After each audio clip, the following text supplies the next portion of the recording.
What is up, people of the internet? It is me, Real American Politics, back in with a new video. And today, we are going to be discussing the 2024 presidential election. And we're not going to really be looking at the polling or data side of things. Instead, we're going to be looking at who are going to be the major contenders for 2024. Obviously, for both sides, we kind of have a couple early declared candidates. But I want to look at who else may enter the presidential election, as a lot of things can happen the next couple months. You're going to expect to see quite a few other people probably announce their candidacy for president. I'm not discussing Joe down the street that's going to get like 1% of the vote in Iowa. I'm talking about major candidates that is going to have some substantial media coverage, they're in the polling data, and they've held significant elected office. Or, all right, you get the point that essentially people that they don't necessarily have the best shot of winning, but they're going to have, significant support. Now, before we continue with today's video, I hope you enjoy these type of videos. If you do, smash the like button down below, subscribe, share with your friends, hit that little bell, follow the Twitter account in the description down below, and join the channel today. Guys, just for $3 a month, you could join Real American Politics. That's a phenomenal deal, as it helps support the daily content we all know and love. So you like daily content? That is the best way to support the daily content we all know and love. So I recommend you join today. Alright, everybody, let's get into today's video. So like I said in the intro, this is discussing who else are going to be major candidates for each side. Now, this isn't 100% guarantee, anything's going to happen. This is what I just think are the percent likelihood of other candidates entering the race. So we're going to start actually with the Democrat side, mostly because it's kind of just a question of, will Biden run for re-election? I personally think he will run for re-election. Now, you could make the argument that his health concerns are getting pretty bad, but did that really hurt him in 2020? Potentially, but you get the point that I just think that as of now, Biden is more than likely going to run for re-election, probably like a 55-60% chance. Now, if he doesn't, this makes things a bit chaotic, as I personally believe not Williamson. She's not going to be a major candidate. She's going to get like 1% in Iowa and leave. I'm talking about people like Kamala Harris, people like Pete Buttigieg, and the off-ball chance of somebody like Roy Cooper. Those are the type of people that you could probably see running. So Buttigieg, I would give like an 80% chance of running if Biden decides not to. Roy Cooper, probably like a 60-65%. I've been hearing that he's potentially looking into it. I'm not saying he will, but there has been some rumors that he will. I would actually say like a 35-40% chance that he would run. I've been hearing some rumblings about it, that a moderate Democrat like him may get into the race. And I would say Kamala Harris is like a 99% chance if Biden doesn't run. But if Biden does run, which I think it's like a 60-65% chance of happening, he's going to be the nominee, barring some ungodly circumstances. So yeah, Biden, in my opinion, will be the Democrat nominee for 2024, barring something happening. So don't take it out of context. I'm not saying that 100%. I think it is like I said, around 60-65% chance of happening. Now for the Republican side, we already got some major candidates running. Nikki Haley, of course, she's the former governor of South Carolina. She's a major candidate, though I question how much support of the vote, how much percent of the vote would she get. Either way, she is considered a major candidate, and I agree with that. Donald Trump, obviously Teflon Don. Of the declared candidates, he's by far the front runner. Nobody's disputing that. It's just a matter of who else would get in. And I would declare that there's probably a third major candidate as of now. Vivek Ramaswamy. Now, he doesn't have the name recognition just yet, but I would actually put him into that major candidate category. You know, somebody like Andrew Yang. He's not going to win any primaries, but he has some very similarities to Andrew Yang. I expect him to get like 4 or 5% of the vote, or I guess caucus, in the great state of Iowa. Maybe like 4 or 5% New Hampshire. Very similar how Yang did. I do think you will see Ramaswamy get a decent amount of support. So that's why I would put him into that major candidate category. But now we got to discuss the other potential candidates. Because the rest of these guys, like Corey Stapleton, people like Perry Johnson, I mean, he may do decent, but I don't think he's really a major candidate just yet. I think we have to scroll down to the decision pending. Now, the big name everybody's discussing is Ron DeSantis.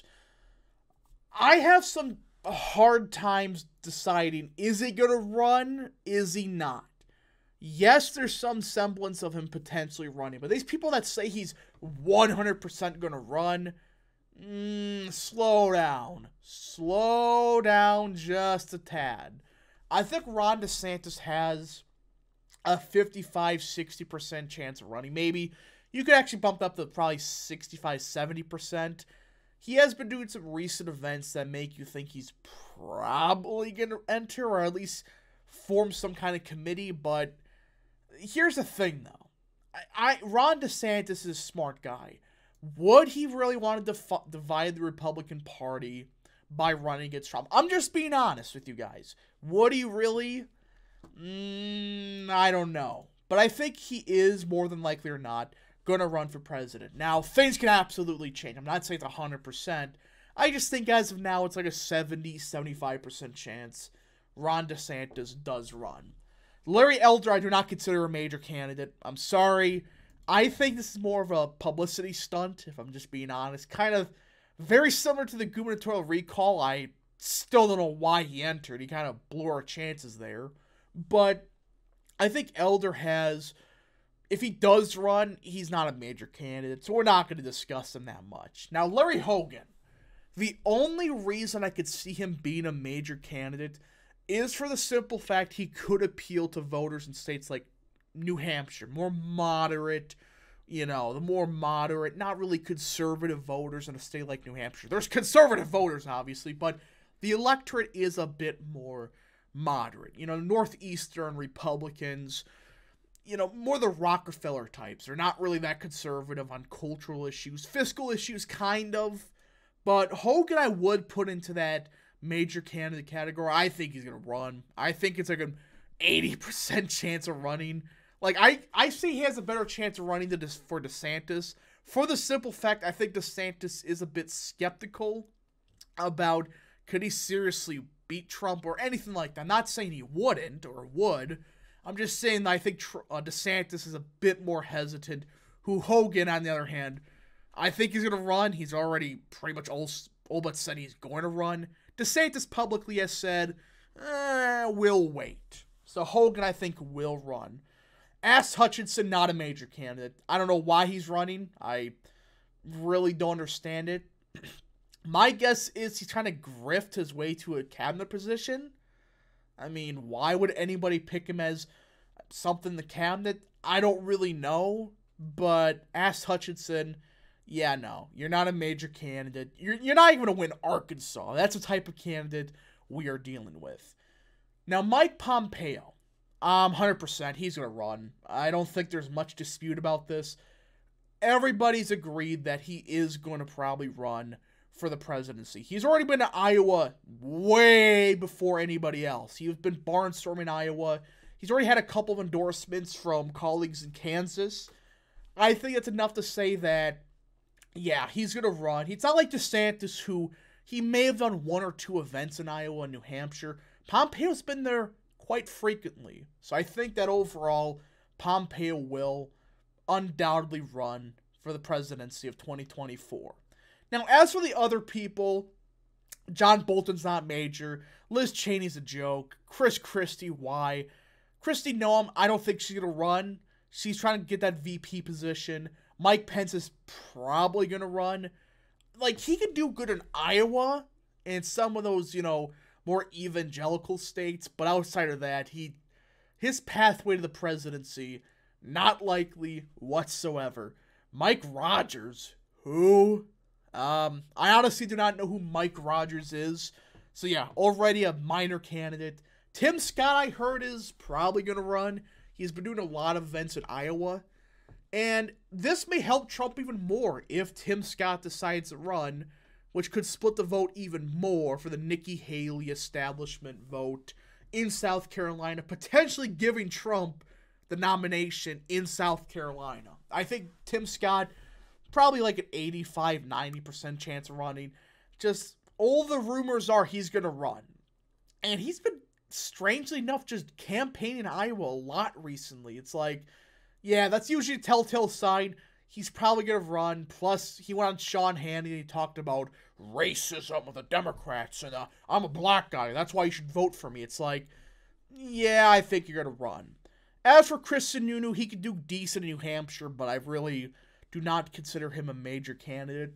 He may not even run either, so that one's kind of tough to tell. I wouldn't really put him into that major candidate category. Outside New Hampshire, yeah. As for the rest of these guys, Abbott, he's probably not going to run. Doug Ducey, at best, he may run for that Senate seat, though I doubt it. Will Hurd, this guy is still around, okay. Brian Kemp's not going to run. He's going to set up for a Senate run in 2026. Rubio is not going to run. I don't know why he's here. And Glenn Youngkin. If DeSantis doesn't run, I could see Youngkin running, and vice versa. I mean, I'm not saying 100%. I could see if DeSantis decides not to run, you could see somebody like Youngkin start to pick up some steam with the establishment support. Though they're actually starting to unite behind Nikki Haley. I don't know. I think Glenn Youngkin more than likely will run for that Senate seat. And that, folks, is kind of the breakdown of potential candidates. We're going to probably have 4 or 5, probably 6 major candidates on the Republican side. It's coming out really Ron DeSantis, Hogan, Pompeo, and maybe Sununu, and of course Pence. But anyways, folks, thank you so much for watching. If you did enjoy this video, smash the like button down below, subscribe, share with your friends, hit that little bell, follow the Twitter account in the description down below, and join the channel today. Thank you so much for watching. We'll see you guys in the next video. Godspeed to all of you.